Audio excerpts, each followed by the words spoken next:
so this is the dome right here that I mentioned, this little box, and usually this slides into a rack, right? And we make a lot of these that are compatible with different racks because, as you imagine, there isn't exactly a standard in the industry.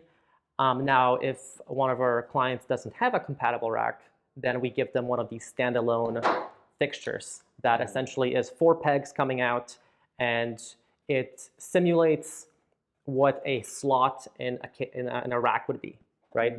So then you can simply put your dome into the standalone stand, and then it acts as if it was just in that rack. So when I walk into a facility, how many racks might I be able, would I see, for example? Yeah, totally depends on the facility. Some can have 1 rack which holds 100 cages. Some can have 10 that hold 1,000. Okay. It depends. Like the scale is something that usually gets limited by labor. Okay. Right? Okay. Cool. Yes. So that's the stand. That's how the dome sits in it. If they don't have a cage or a rack that is compatible with one of our domes. And then I also brought our food hopper here, which is really just something that sits on top of a cage. Okay. So in this cage over here is just something that a lot of people use, normal cage bottom. Mice run around in it. You usually have mouse bedding in it. Is this for, what is this kind of plug here for? Yeah, that plug at the back is where you would connect to the automatic water dispensing system of a rack, which in this case, there is none. That's why you would probably have a water bottle on top. Okay. So when you put this in, now you have our food hopper sitting on top of the cage, and it's with a filter inside of it as well. And it's very simple to just slide it into your stand, right? Just like you would in a rack. Okay. So you easy peasy, slide it in, and you're done. Okay. Right? So you can remove it as many times as you want, put it in as many times as you want, and the data is always streaming. It knows when you've removed the cage. It knows when there are no mice in it. It does everything for you. So maintenance is not something that you have to worry about. Right.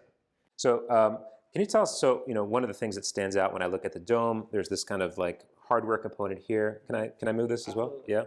On the back end, I see sort of what looks like maybe, I don't know, a fan or and a USB-C port. Correct. Can you tell us more about what's going on in these sort of units here? Yes. So the fan is there to keep things cool and also provide more ventilation, right? Because you don't want to have mice overheat or just you want to circulate the air. Okay. So that's where the fan plays a big part of. And then these ones are here just to keep the cage. Basically, there's little brackets on the side that keep the cage in the correct position, such that the camera is always looking more or less at the same area.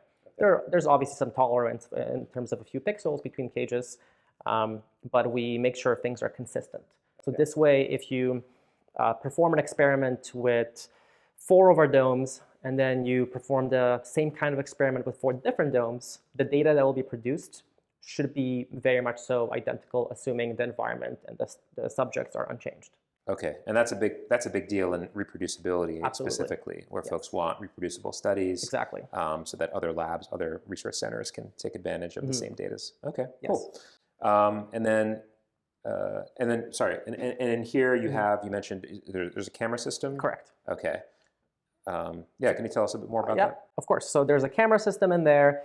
There are some other sensors, a microphone and whatnot. One of the important things in here are actually LEDs, right? So we have LEDs that do not interfere with the mice, because we don't want to mess up their circadian rhythm or stress them additionally from just having a light shine in their eyes, right? So it's something they can't see, but it's something that we can use to see them. Okay. Right, because without proper lighting, it's very difficult to have a consistent camera system.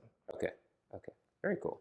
And then finally, you have your Wi-Fi box, and you mentioned this can, how would I say this?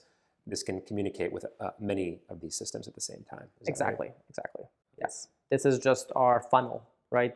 We take all of our domes, they communicate through this little Wi-Fi box, and you can log in on it normally, just like a normal computer. There's a little GUI or graphical user interface that makes it really, really easy to connect to the network, regardless what the network is.